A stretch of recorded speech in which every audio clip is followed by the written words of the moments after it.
नमस्कार। हिंदी साधन चैनल में आप सभी का एक बार फिर से हार्दिक स्वागत है। आज के इस वीडियो में श्रम विभाजन और जाति प्रथा डॉक्टर भीम राव अंबेडकर के द्वारा रचित निबंध की कथा वस्तु को हम देखने वाले हैं। इस निबंध को किसने संपादित किया था और किस नाम से, इन सारी बातों पे हम चर्चा करेंगे। तो आइए सबसे पहले देखते हैं डॉक्टर भीमराव अंबेडकर का जन्म कब हुआ था।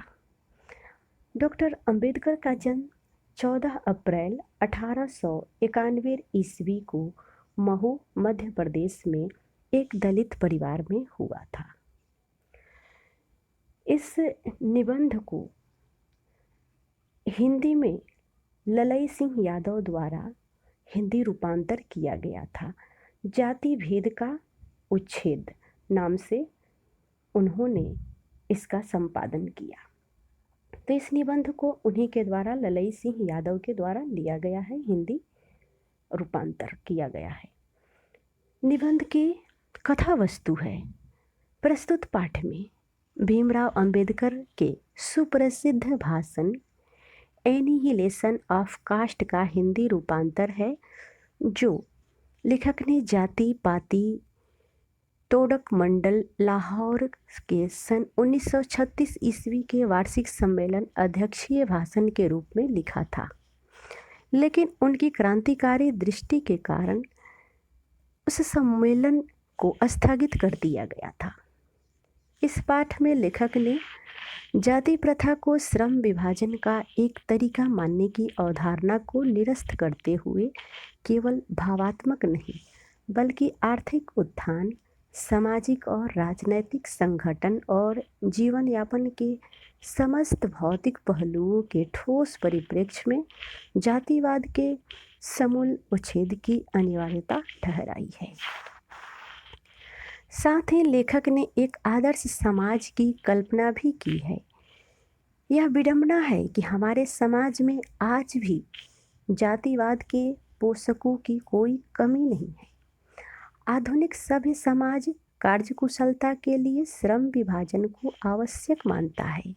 जाति प्रथा भी श्रम विभाजन का ही दूसरा रूप है, लेकिन श्रम विभाजन को सभ्य समाज के लिए आवश्यक माना है। उन्होंने यह भी बताया है कि किसी भी सभ्य समाज में श्रम विभाजन श्रमिकों का अस्वाभाविक विभाजन नहीं करता। उन्होंने भारत की जाति प्रथा के प्रति चिंता व्यक्त करते हुए कहा है कि यहाँ जाति प्रथा श्रमिकों का अस्वाभाविक विभाजन ही नहीं बल्कि उन्हें एक दूसरे की अपेक्षा ऊंच नीच में भी बांट देती है। जाति प्रथा पेशे का पूर्व निर्धारण कर देती है और उनके साथ मनुष्य को उसमें आजीवन बंधे रखती है। आधुनिक युग में विकास के कारण भी व्यक्ति अपना पेशा नहीं बदल सकता। हिंदू धर्म में तो जाति प्रथा किसी को भी उसके पैतृक पेशे के अलावा अन्य पेशा चुनने की अनुमति ही नहीं देती, चाहे मनुष्य किसी कार्य में कितना भी दक्ष क्यों न हो। इसका सबसे बड़ा परिणाम यह है कि भारत में निरंतर बेरोजगारी बढ़ रही है। गरीबी और शोषण के साथ अरुचिपूर्ण कार्य करने की व्यवस्था निरंतर गंभीर समस्या है। समाज में जाति प्रथा आर्थिक सहायता को भी पैदा करती है। यह मनुष्य की स्वाभाविक प्रेरणा, रुचि और आत्मशक्ति को दबाकर उन्हें अस्वाभाविक नियमों में जकड़ देती है तथा मनुष्य को निष्क्रिय बना डालती है।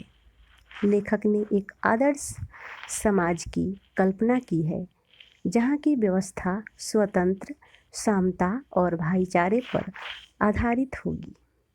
उन समाज में इतनी गतिशीलता होगी जिसमें कोई भी वांछित परिवर्तन समाज के एक छोर से दूसरे छोर तक संचालित होगा।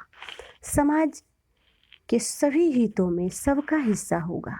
साथ ही लोगों को अपने हितों के प्रति सजग रहना पड़ेगा। सामाजिक जीवन में अबाध संपर्क बना रहेगा। लेखक ने इसी का दूसरा नाम लोकतंत्र बताया है। लेखक ने समाज में समता पर बल दिया है। हालांकि राजनेता का समाज के प्रत्येक व्यक्ति की आवश्यकताओं और क्षमताओं के आधार पर वांछित अलग अलग व्यवहार संभव नहीं हो सकता, लेकिन मानवता की दृष्टि से समाज को दो वर्गों में नहीं बांटा जा सकता। समता काल्पनिक जगत की वस्तु के साथ व्यवहारिक और आवश्यक भी है। समता ही किसी राजनेता के व्यवहार की एकमात्र कसौटी है। तो आज के इस वीडियो में हमने डॉक्टर भीमराव अंबेडकर का निबंध जाति प्रथा और श्रम विभाजन की कथा वस्तु को देखा। अगले वीडियो में मिलते हैं, तब तक वीडियो देखने के लिए आप सभी को बहुत बहुत धन्यवाद। वीडियो कैसा लगा हमें कमेंट बॉक्स के माध्यम से अवश्य ही बताएं। अगर आपने अभी तक हिंदी साधन चैनल को सब्सक्राइब नहीं किया है तो अवश्य ही सब्सक्राइब कर लें।